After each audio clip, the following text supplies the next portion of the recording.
Hello. Hello students, welcome to Cosmos online classes. और अब तक हमने ज्योमेट्री और मेंसुरेशन पढ़ा है और अभी तीसरा जो चैप्टर है वो है हमारा algebra. Very very easy chapter, बहुत आसान टॉपिक है जिसमें से सवाल डेफिनेटली पूछे जाते हैं। तो सबसे पहले हेडिंग डालो आप लोग अलजेब्रा। अलजेब्रा को हिंदी में बोलते हैं हम बीजगणित। अब क्या होती है बीजगणित, क्या है इसका सिलेबस में योगदान, सवाल पेपर के अंदर योगदान। तो एसएससी सीजीएल प्री के अंदर आपके 25 में से 25 क्वेश्चन जो आते हैं मैथमेटिक्स के, उसमें से तीन से चार क्वेश्चन आपके जो होते हैं वो प्री के अंदर अलजेब्रा से आते हैं। आपके अलजेब्रा से जो 3 से 4 क्वेश्चन प्री में आते हैं, और मेंस की एग्जाम में जो मेंस का पेपर आपका 200 मार्क्स का होता है, उस 200 मार्क्स के अंदर आपके 10 क्वेश्चन, 9 से 10 क्वेश्चन जो हैं वो अलजेब्रा से आते हैं भाई। 10 क्वेश्चन का मतलब समझ लो आप लोग 20 नंबर का मटेरियल, यानी 10% आपका मेंस का जो वेटेज है वो कौन रखता है, अलजेब्रा रखता है। और 12 मतलब 8 नंबर का मार्क्स, 50 में से 8 मार्क्स आपके सीधे प्री के अंदर रोल करते हैं अलजेब्रा से। यानी अलजेब्रा एक बेहद ही आसान चैप्टर और बेहद ही इंपॉर्टेंट चैप्टर है जहां से फ्री में मार्क्स लिए जा सकते हैं। बात समझ में आ रही है आप लोगों को?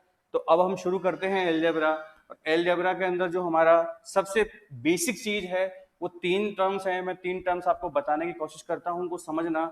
मैं जब भी पढ़ाता हूं मैं बेसिक से ही पढ़ाता हूं, क्योंकि अगर आपके बेसिक्स स्ट्रांग नहीं है तो आपकी बिल्डिंग जो बनने वाली है वो हमेशा कमजोर होगी।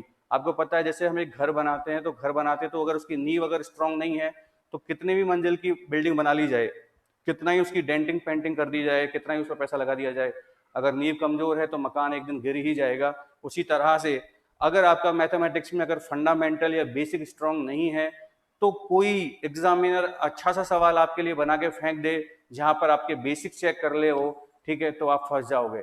और बेसिक्स स्ट्रांग है तो उसके ऊपर हम कितने भी शॉर्ट ट्रिक्स फार्मूलाज को अप्लाई कर सकते हैं, ये वाली बात समझ लेना आप लोग।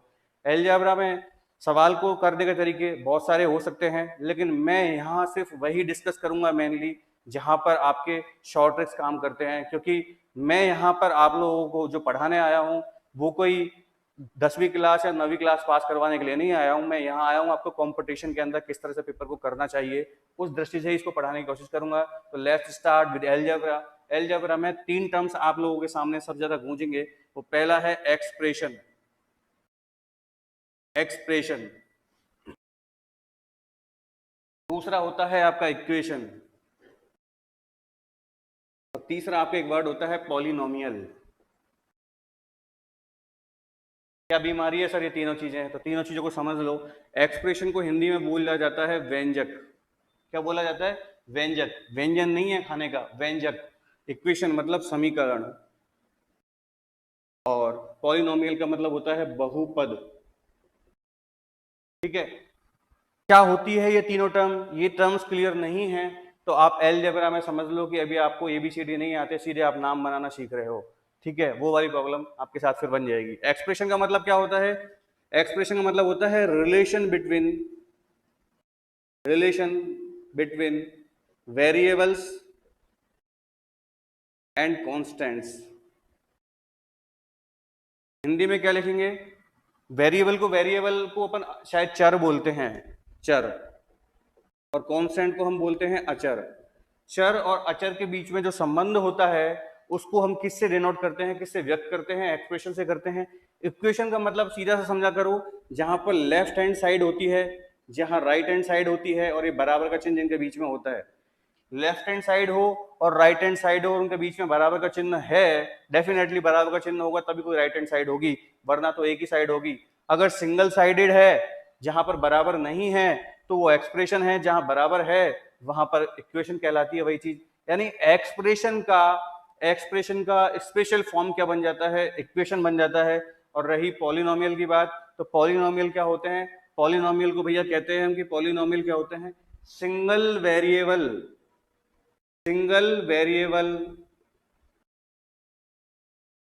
एक्सप्रेशन।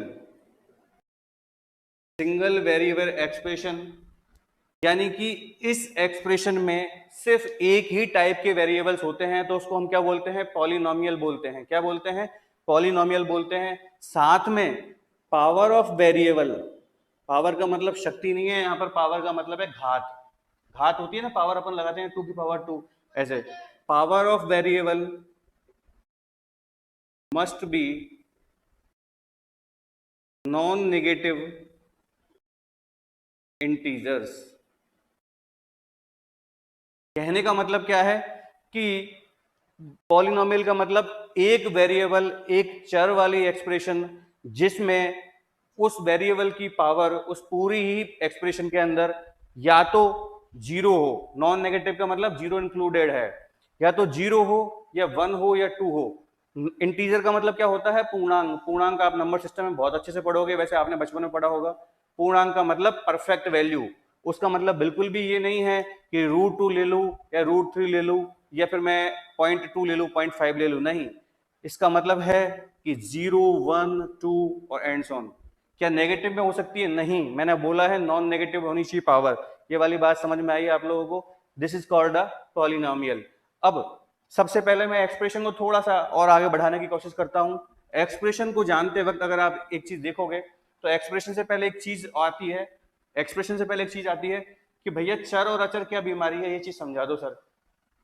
अचर हम उसको कहते हैं, कांस्टेंट हम उसको कहते हैं जिसकी वैल्यू किसी भी ऑपरेशन से, अर्थमेटिक ऑपरेशन से या किसी भी ऑपरेशन से चेंज ना हो, उसको हम कहते हैं कांस्टेंट। कहने का मतलब अगर मैं कहूं किसी चीज में कि x+2, तो ये 2 क्या है? आपका कांस्टेंट है। कांस्टेंट क्यों है? इसका मान आप कुछ भी दुनिया की कहीं भी ले जाओ, इसका मान चेंज नहीं होगा। 2 का मतलब 2 ही है। x क्या है? x है आपका वेरिएबल। वेरिएबल का मतलब x का मान 1 भी हो सकता है, 2 भी हो सकता है, -1 हो सकता है, 2 हो सकता है। x का कोई भी रियल मान हो सकता है। बात समझ में आ रही है आप लोगों को? अब x का कोई मान हो सकता है, यानी x का मान कोई फिक्स नहीं है, तो उसको हम क्या बोलते हैं? वेरिएबल बोलते हैं। बात समझ में आ गई? अब अगली चीज देखना, एक और चीज बताना चाह रहा हूं आप लोगों को। जैसे मैंने बोला y बराबर x+2, y बराबर x+2। अब एक बात बताओ, ये y बराबर x+2 क्या है? आपका एक्सप्रेशन है, इक्वेशन है। पॉलिनोमियल की तो बात करनी नहीं है, क्योंकि पॉलिनोमियल आखिर में एक्सप्रेशन से निकली हुई चीज है, ठीक है। तो इन दोनों में बताओ, एक्सप्रेशन है या इक्वेशन है? आप लोग देख के बताओ। y बराबर x+2 तो डेफिनेटली एक इक्वेशन है। क्यों इक्वेशन है? क्योंकि बराबर का चिन्ह यहाँ आया हुआ है और बराबर के चिन्ह के एक तरफ की साइड दूसरी साइड होने के कारण हम कह सकते हैं कि भैया इक्वेशन है ये। अब इक्वेशन है, इक्वेशन में x और y की तरफ ध्यान से देखो और 2 की तरफ ध्यान से देखो। 2 चेंज नहीं होगा, अभी बताया आपको। तो 2 को हम क्या बोलते हैं? कांस्टेंट है भैया। कोई भी संख्या क्या होती है? अपने आप में कांस्टेंट होती है। x क्या है? आपका वेरिएबल है। और y क्या है? y भी वेरिएबल है। क्यों है वेरिएबल भैया? क्योंकि x का मान रखोगे यहां पर कुछ भी, तो y का मान 2 प्लस समथिंग आएगा। अगर x का मान 1 लूंगा तो y का मान कितना आएगा? 3 आएगा। x का मान 2 लोगे तो y का मान कितना आएगा? 4 आएगा। इसका मतलब y का मान चेंज हो रहा है x के मान के चेंज होने पर। क्या x का मान चेंज हो रहा है y के मान चेंज होने पर? नहीं भाई, x का मान रखोगे तब y का मान आएगा। कुछ मंदबुद्धि लोग क्या करेंगे कि सर x बराबर तो y-2 कर दूं, x बराबर तो y-2 कर दूं तो y का मान चेंज करूंगा तब x का मान भी तो चेंज हो रहा है। नहीं भाई, ये गलत है। ये अपने आप में एक अलग इक्वेशन है, ये अपने आप में एक अलग इक्वेशन है। दोनों को इक्वेशंस को बराबर मत माना करो। आपने अभी तक मैथमेटिक्स पढ़ी है, वो मैथमेटिक्स एक अलग फॉर्मेट की है। उस फॉर्मेट में हम मान निकालने के लिए एक दूसरे को इंटरचेंज कर लेते हैं, लेकिन एक परफेक्ट एक्सप्रेशन की या परफेक्ट इक्वेशन की जो डेफिनेशन है वो ये कहती है भैया, जो चीज आपके सामने प्रेजेंट की गई है आप उसके बारे में बताओ, उसके दूसरे रूप के बारे में मत बताओ। ये इसका दूसरा रूप है, दूसरे रूप में चीजें बदल जाएगी। इस रूप के अंदर हम देखें तो x अपना मान कहीं से कुछ भी ले सकता है। क्या y अपना मान कहीं से कुछ ले सकता है? नहीं ले सकता। x का जो मान आएगा उसके हिसाब से y का मान बदलेगा। इसका मतलब ये वेरिएबल तो है, लेकिन वेरिएबल भी किस टाइप का है? ये वेरिएबल है भैया इंडिपेंडेंट। क्या है? इंडिपेंडेंट। इंडिपेंडेंट का मतलब क्या होता है? तो कह सकते हैं अपन स्वतंत्र। क्या बोल सकते हैं? स्वतंत्र। और y अपना मान खुद से नहीं ले सकता, y का मान x के हिसाब से आएगा, इसलिए ये क्या है? डिपेंडेंट वेरिएबल है। क्या है? Dependent variable. और डिपेंडेंट वेरिएबल को हम कहते हैं क्या? निर्भर या परतंत्र चर। बात समझ में आ रही है? ये है आपका स्वतंत्र चर और ये है आपका परतंत्र चर। समझ में आ गया? एक्स और वाई वाली बात समझ में आ गई? ये बात समझ में आ गई आपको? इक्वेशन वाली बात समझ में आ गई? ये चीज क्लियर हो गई? अब आगे चले अपन बात करें एक्सप्रेशन की। सर एक्सप्रेशन क्या होती है? आपने कहा था कि एक्सप्रेशन में बराबर का चिन्ह नहीं आता, साथ में एक्सप्रेशन के अंदर लेफ्ट साइड और राइट साइड नहीं होती है, ठीक है। तो क्या होते हैं? तो फिर देखो अब आगे एक्सप्रेशन में मैंने कहा था चर और अचर के बीच में संबंध। अगर मैं सिंपल आपसे ये लिख दूं एक्स स्क्वायर प्लस 2, यहां बाई बराबर वगैरह कुछ नहीं लिखा मैंने, सिर्फ इतना सा ही लिखा है, तो ये क्या है? आपकी एक्सप्रेशन। कभी भी एक्सप्रेशन का मान नहीं निकाला जा सकता, बात समझ लेना। एक्सप्रेशन का मान नहीं निकाला जा सकता, इक्वेशन का मान निकाला जा सकता है। क्यों नहीं निकाला सकता एक्सप्रेशन का? भाई बराबर में 0 या बराबर में y कुछ रखोगे नहीं तो उसको सॉल्व कैसे करोगे? बात समझ में आ रही है? एक्सप्रेशन का कोई मान हम निकाल नहीं सकते हैं, ये एक्सप्रेशन है। जैसे यहाँ एक वेरिएबल है, कांस्टेंट है, मैंने कहा था relation between variable and constant. क्या वेरिएबल सर एक ही हो सकता है? नहीं सर, वेरिएबल और भी हो सकते हैं। मैं ये भी कह सकता हूँ x y plus 2z, this is also an expression. यहाँ वेरिएबल्स कितने हैं? एक्स वाई और जेड, और कांस्टेंट कौन सा है? 2। बात समझ में आ गई? तो ये अपन कह सकते हैं भैया, क्या कह सकते हैं कि एक्सप्रेशन में वेरिएबल्स भी होते हैं और कांस्टेंट भी होते हैं। इसी के साथ मैं एक्सप्रेशन वाला पार्ट अब समाप्त कर देता हूँ, ठीक है। आप कहोगे सर से कोई सवाल बनते हैं? अभी करवाऊंगा, जब पता लग जाएगा सवाल बनते हैं कि नहीं बनते। और हाँ, मैं जितने भी सवाल लूँ वो सवाल सब आपके एसएससी सीजीएल के अंदर ही, या एसएससी के अंदर आपके एमटीएस हो, सीएचएसएल हो, स्टेनो हो, ठीक है, जहां भी मैथमेटिक्स अपनी आई है वहां पे सब जगह पे भाई इनके क्वेश्चंस आए हुए हैं, और उन्हीं में से अच्छे क्वेश्चंस की प्रैक्टिस मैं आप लोगों को करवाऊंगा। इक्वेशन की बात समझ में आ गई। पॉलिनोमियल की ओर अपन चल रहे हैं। तो पॉलिनोमियल के अंदर क्या बात है भाई? पॉलिनोमियल के अंदर मैंने कहा था कि एक वेरिएबल वाली एक्सप्रेशन होनी चाहिए। यानी कि अगर मैं आपसे कहूं कि 1 प्लस वाई प्लस एक्स, क्या एक पॉलिनोमियल है? नहीं है सर। क्यों नहीं है पॉलिनोमियल? यहां पर वेरिएबल्स कितने आ गए? 2 आ गए, जबकि वेरिएबल कितना होना चाहिए पूरी उसमें इक्वेशन या पूरे एक्सप्रेशन में कितना होना चाहिए? 1। यहाँ 2 वेरिएबल्स है, कांस्टेंट हो चलेगा, लेकिन यहाँ पर वेरिएबल एक ही होना चाहिए, ठीक है। ये बात समझ में आई? अगर मैं आपसे कहूं कि 1 प्लस एक्स स्क्वायर क्या पॉलिनोमियल है? बिल्कुल है सर। क्यों? वेरिएबल कौन है? एक ही वेरिएबल है एक्स, पावर कितनी है उसकी? 2। मैंने कहा था पावर भैया नॉन नेगेटिव होनी चाहिए, नॉन नेगेटिव है और इंटीजर भी है, सही है। तो 1 प्लस एक्स स्क्वायर क्या है आपका? बिल्कुल डेफिनेटली क्या है? एक पॉलिनोमियल है। लेकिन अगर मैं आपसे वही कह दूं कि अंडर रूट एक्स प्लस 1 क्या पॉलिनोमियल है? नहीं है। क्यों? एक्स एक वेरिएबल है, उसकी पावर कितनी है यहाँ पर? 1/2। 1/2 अंडर रूट का मतलब क्या होता है? पावर 1/2, और जब पावर 1/2 है इसका मतलब ये एक पॉलिनोमियल नहीं है। ये बात समझ में आ गई? इस पॉलिनोमियल को अगर मैं फर्दर क्लासिफाई करूं, सबसे पहले क्वेश्चन आपको लिख लो कॉपी के अंदर कि which one of the following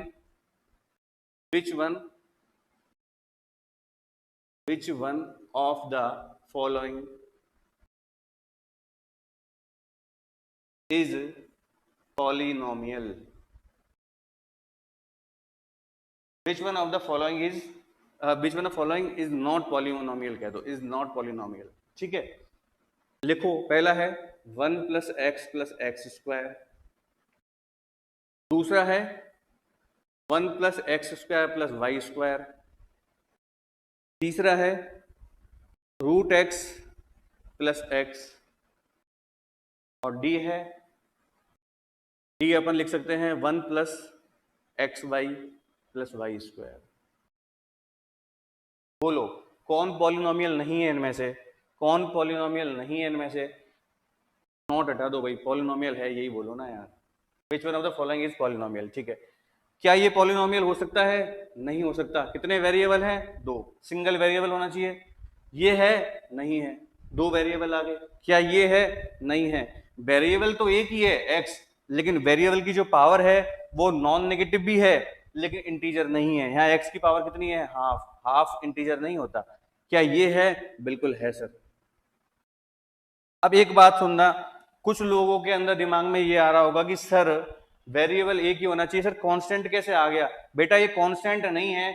आप जानते हो किसी भी वेरिएबल की अगर पावर 0 लिख दी जाए, किसी भी वेरिएबल की पावर अगर 0 लिख दी जाए उसका मतलब क्या होता है? 1 होता है। बात समझ में आ रही है?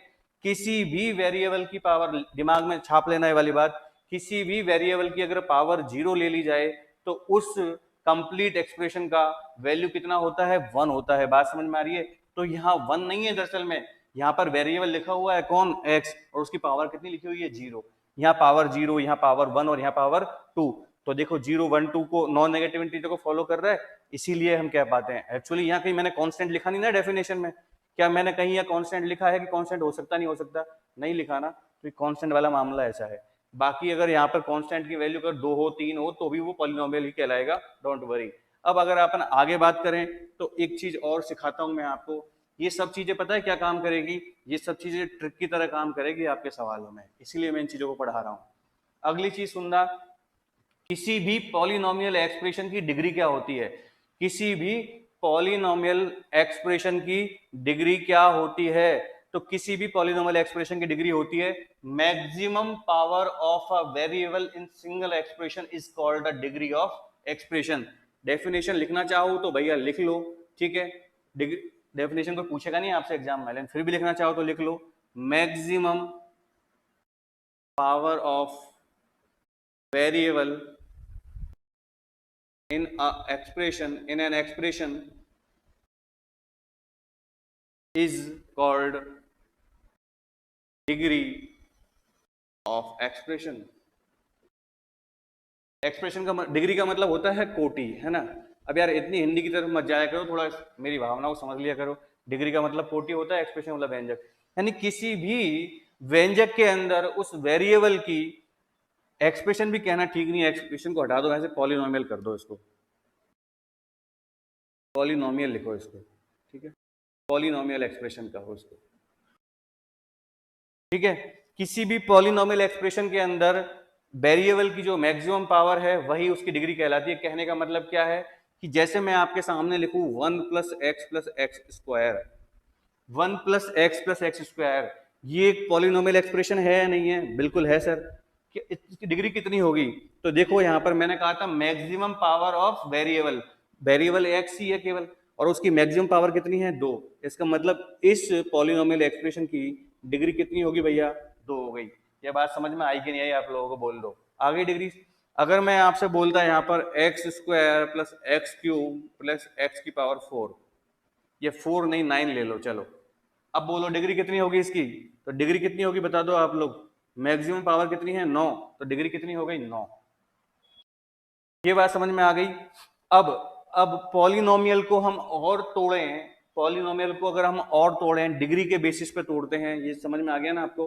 तो पॉलिनोमियल, हमारे सिलेबस में 3 टाइप के पॉलिनोमियल की चर्चा की गई है, 3 टाइप के पॉलिनोमियल्स हैं हमारे सिलेबस में, समझना मेरी बात को गौर से। पॉलिनोमियल एक्सप्रेशंस जो है हमारे सिलेबस में 3 टाइप की हैं। पहली है linear expression, linear expression Hindi लिख लो, रेखीय व्यंजक बोल सकते हैं इसको। दूसरा है क्वाड्रेटिक, जिससे आप भली भांति परिचित हो, और तीसरा है क्यूबिक एक्सप्रेशन। लीनियर एक्सप्रेशन किसको कहते हैं, लीनियर एक्सप्रेशन का मतलब होता है भैया अगर डिग्री कितनी हो वेरिएबल की, 1 हो, तो उसको हम बोलते हैं लीनियर एक्सप्रेशन। क्वाड्रेटिक का मतलब क्या होता है, क्वाड्रेटिक का मतलब होता है जिसकी डिग्री कितनी हो, 2 हो, और क्यूबिक का मतलब क्या होता है जिसकी डिग्री क्या हो, 3 हो। क्या ये बात पल्ले पड़ी। अगर मैं आपसे क्यूबिक एक्सप्रेशन की बात करूं, मतलब डिग्री मैक्सिमम कितनी हो सकती है, 3 हो सकती है। यानी अगर मैं आपको बोलूं 1 + x + x² + x³, डिग्री कितनी है मैक्सिमम, 3 है, डिग्री 3 है, इसका मतलब कौन सी एक्सप्रेशन है, वो क्यूबिक है। अगर मैक्सिमम, अगर डिग्री मैक्सिमम पावर अगर 2 हो, जैसे मैं कह दूं 1 + x + x², तो मैक्सिमम पावर कितनी है यहाँ पे, 2, और जब मैक्सिमम पावर 2 है इसका मतलब डिग्री कितनी हो गई, 2 हो गई, और यही हमारा क्वाड्रेटिक है। और सिंपल मैं आपको लिख दूं x, या लिख दूं 1 + x, या x-3, ये सब क्या है, सिंगल डिग्री रखते हैं। सिंगल डिग्री का मतलब यहाँ डिग्री कितनी है, 1 है, यहाँ भी 1 है, यहाँ भी 1 है, इसका मतलब डिग्री कितनी होनी चाहिए, 1 होनी चाहिए। वो क्या कहलाती है, आपकी लीनियर एक्सप्रेशन कहलाती है। ये इसमें से ये तो कुछ होता नहीं, इसकी तो कोई सवाल बनते नहीं, जनरली सवाल बनते हैं क्यूबिक से और क्वाड्रेटिक से, ठीक है। तो यहाँ तक बात आपको समझ में आ गई होगी। अब एक सबसे इंपॉर्टेंट रोल और सिखाता हूँ डिग्री का, डिग्री का और क्या योगदान है। डिग्री का दूसरा नाम मैं कह सकता हूं, डिग्री को मैं दूसरे रूप में ये कह सकता हूं, डिग्री का मतलब होता है भैया रूट। क्या होता है, रूट। रूट का मतलब जड़ मत मान लेना, रूट का मतलब यहां मूल से है। मूल, मूल आपने पढ़े होंगे, मूल भी कहते हैं इसको, या हल भी बोलते हैं। क्या बोलते हैं? हल। हल का या रूट का, मूल का मतलब क्या है कि किसी भी अगर एक्सप्रेशन की डिग्री जितनी होती है उस वेरिएबल के उतने मान पॉसिबल है। किसी भी एक्सप्रेशन की मैक्सिमम डिग्री जितनी होती है या डिग्री जितनी होती है उस वेरिएबल के उतने मान पॉसिबल हैं। ये वाली बात मैं अभी आपको ढंग से एग्जाम्पल लेके समझा देता हूँ। बात एक एक चीज गौर से दिमाग में रखते हुए चलते चलना भाई, ध्यान रखना। यहाँ बीज गणित पूरी सीक्वेंस में आज तक आपने कभी देखी नहीं होगी जितनी सीक्वेंस में मैं आपको दूंगा यहाँ पर, बस समझते जाओ और आगे बढ़ते जाओ, ठीक है। चलिए, मैंने क्या बोला अभी उस चीज को पूरी करें। मैंने कहा भैया कि किसी भी एक्सप्रेशन में जो डिग्री होती है वही उस एक्सप्रेशन के वेरिएबल के रूट डिसाइड करती है, और रूट का मतलब होता है कि उस वेरिएबल के कितने मान पॉसिबल है। क्या एक्सप्रेशन की कोई वैल्यू निकल सकती है? बिल्कुल नहीं निकल सकती सर, एक्सप्रेशन की वैल्यू नहीं निकलती। वैल्यू किसकी निकलती है? वैल्यू निकलती है हमेशा इक्वेशन की। जैसे मैं आपको कहूं x² + 2x + 1, ये अपने आप में क्या है? एक पॉलिनोमियल एक्सप्रेशन है जिसकी डिग्री कितनी है? 2। कैसे पता लग रहा है इसकी डिग्री 2 है? यहाँ पर वेरिएबल की मैक्सिमम पावर कितनी है? 2। क्या इसका मान निकाल सकता हूँ? नहीं निकाल सकता हूँ। तो मुझे इक्वेशन बनाने के लिए क्या कर दिया मैंने? इसको बराबर में 0। अब इसको मैं सॉल्व करूंगा तो x + 1 का होल स्क्वायर बराबर 0 हो गया। यानी x के यहाँ पे लोग, पागल लोग क्या कहते हैं पता है? पागल लोग कहते हैं भैया सर x का मान तो -1 आएगा। नहीं, x के दो मान आएंगे, यहाँ दोनों ही मान क्या हैं इसके? -1 और -1, क्योंकि x + 1 का होल स्क्वायर का मतलब क्या होता है? x + 1 × x + 1। एक बार इसका मतलब क्या होता है पता है? कि या तो ये वाला टर्म 0 है या ये वाला टर्म 0 है, तभी इन दोनों का मल्टीप्लीकेशन क्या बन रहा है? 0। भाई अगर दो चीजों का अगर प्रोडक्ट 0 आ रहा है, a × b कर रहा हूं, a × b 0 कर रहा हूं, इसका मतलब क्या है? a 0 हो सकता है या b 0 हो सकता है या दोनों ही 0 हो सकते हैं। बात समझ में आ रही है? ये तीन पॉसिबिलिटीज होती हैं। अब यहां पर a और b जब 0 है तो यहां से मैं कहूंगा x + 1 बराबर 0 होगा, या तो क्या आ रही है वैल्यू? -1। तो एक वैल्यू तो ये पॉसिबल है। अगला है, अगर मैं इसकी बात करूं तो यहां से भी देखो कितना आ रहा है? -1। इसका मतलब यहां पर वेरिएबल के कितने मान पॉसिबल हैं? 2। जब मैंने आप लोगों को कहा भैया कि डिग्री 2 है, इसका मतलब मान कितने पॉसिबल हैं? 2 पॉसिबल है। क्या ये बात समझ में आई आप लोगों को? ये आज तक आपको आप डायरेक्ट मान -1 काम में ले लेते थे, क्योंकि -1 का हमारा रोल था, हम सवाल में कर लेते और आंसर निकाल लेते थे। लेकिन ये बात आपको बहुत ज्यादा जानने की जरूरत है कि रियल में इसके 2 मान आएंगे और दोनों मान यहाँ पे क्या आ रहे हैं? सेम। क्या सर हमेशा ही सेम मान होते हैं? नहीं, ऐसा तो नहीं है।